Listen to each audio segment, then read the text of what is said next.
شروع اللہ کا نام لے کر جو بڑا مہربان نہایت رحم والا ہے۔ طاسیم۔ یہ کتاب روشن کی آیتیں ہیں۔ اے پیغمبر، ہم تمہیں موسیٰ اور فرعون کے کچھ حالات مومن لوگوں کے سنانے کے لیے صحیح صحیح سناتے ہیں کہ فرعون نے ملک میں سر اٹھا رکھا تھا اور وہاں کے باشندوں کو گروہ گروہ بنا رکھا تھا۔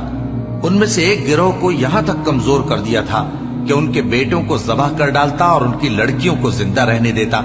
بے شک وہ مفسدوں میں تھا، اور ہم چاہتے تھے کہ جو لوگ ملک میں کمزور کر دیے گئے ہیں ان پر احسان کریں اور ان کو پیشوا بنائیں اور انہیں ملک کا وارث بنائیں، اور ملک میں ان کو قدرت دیں، اور فرعون اور حامان اور ان کے لشکر کو وہ چیز دکھا دیں جس سے وہ ڈرتے تھے۔ اور ہم نے موسیٰ کی ماں کی طرف وحی بھیجی کہ اس کو دودھ پلاؤ، پھر جب تم کو اس کے بارے میں کچھ خوف پیدا ہو تو اسے دریا میں ڈال دینا، اور نہ تو خوف کرنا اور نہ رنج کرنا، ہم اس کو تمہارے پاس واپس پہنچا دیں گے اور بعد میں اسے پیغمبر بنا دیں گے۔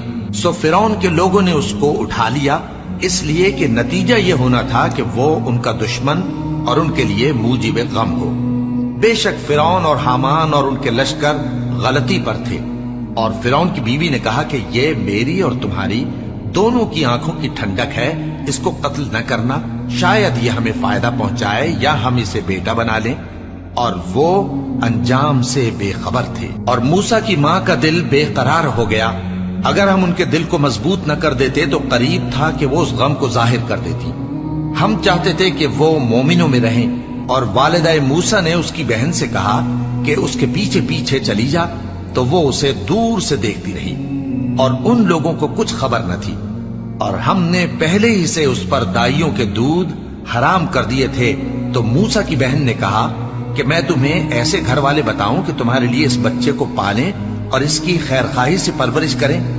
سو ہم نے اس طریق سے ان کو ان کی ماں کے پاس واپس پہنچا دیا تاکہ ان کی آنکھیں ٹھنڈی ہوں اور وہ غم نہ کھائیں، اور معلوم کر لیں کہ اللہ کا وعدہ سچا ہے، لیکن اکثر لوگ نہیں جانتے۔ اور جب موسیٰ جوانی کو پہنچے اور بھرپور جوان ہو گئے تو ہم نے ان کو حکمت اور علم عنایت کیا، اور ہم نیکوکاروں کو ایسا ہی بدلہ دیا کرتے ہیں۔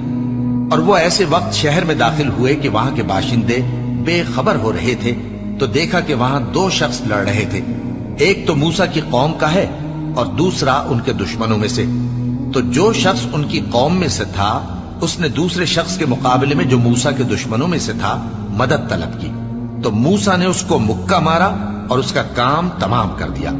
کہنے لگے کہ یہ تو شیطانی کام ہوا، بے شک وہ انسان کا دشمن ہے، کھلا بہکانے والا ہے۔ بولے کہ اے پروردگار، میں نے اپنے آپ پر ظلم کیا، سو تو مجھے بخش دے، تو اللہ نے ان کو بخش دیا، بے شک وہ بخشنے والا ہے، مہربان ہے۔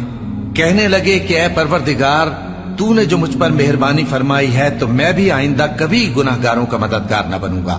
الغرض صبح کے وقت شہر میں ڈرتے ڈرتے داخل ہوئے کہ دیکھیں کیا ہوتا ہے، تو ناگہاں وہی شخص جس نے کل ان سے مدد مانگی تھی پھر ان کو پکار رہا ہے۔ موسیٰ نے اس سے کہا کہ تو بڑا بہکا ہوا ہے۔ پھر جب موسیٰ نے ارادہ کیا کہ اس شخص کو جو ان دونوں کا دشمن تھا پکڑ لیں، تو وہ بول اٹھا کہ جس طرح تم نے کل ایک شخص کو مار ڈالا تھا اسی طرح چاہتے ہو کہ تم مجھے بھی مار ڈالو۔ تم تو یہی چاہتے ہو کہ ملک میں ظلم و ستم کرتے پھرو، اور یہ نہیں چاہتے کہ صلح کرانے والوں میں سے ہو جاؤ۔ اور ایک شخص شہر کی پرلی طرف سے دوڑتا ہوا آیا، بولا کہ اے موسیٰ، اہل دربار تمہارے بارے میں مشورے کرتے ہیں کہ تم کو مار ڈالیں، سو تم یہاں سے نکل جاؤ، میں تمہارا خیر خواہ ہوں۔ چنانچہ موسیٰ وہاں سے ڈرتے ڈرتے نکل کھڑے ہوئے کہ دیکھیں کیا ہوتا ہے، اور دعا کرنے لگے کہ اے پروردگار، مجھے ظالم لوگوں سے نجات دے۔ اور جب انہوں نے مدین کی طرف رخ کیا تو کہنے لگے امید ہے کہ میرا پروردگار مجھے سیدھا رستہ بتائے۔ اور جب مدین کے پانی کے مقام پر پہنچے تو دیکھا کہ وہاں لوگ جمع ہو رہے اور اپنے مویشیوں کو پانی پلا رہے ہیں، اور ان کے ایک طرف دو عورتیں اپنی بکریوں کو روکے کھڑی ہیں۔ موسیٰ نے ان سے کہا تمہارا کیا کام ہے؟ وہ بولی کہ جب تک چرواہے اپنے جانوروں کو لے نہ جائیں ہم پانی نہیں پلا سکتے، اور ہمارے والد بڑی عمر کے بوڑھے ہیں۔ تو موسیٰ نے ان کے لیے بکریوں کو پانی پلا دیا، پھر سائے کی طرف چلے گئے اور کہنے لگے کہ پروردگار، میں اس کا محتاج ہوں کہ تو مجھ پر اپنی نعمت نازل فرمائے۔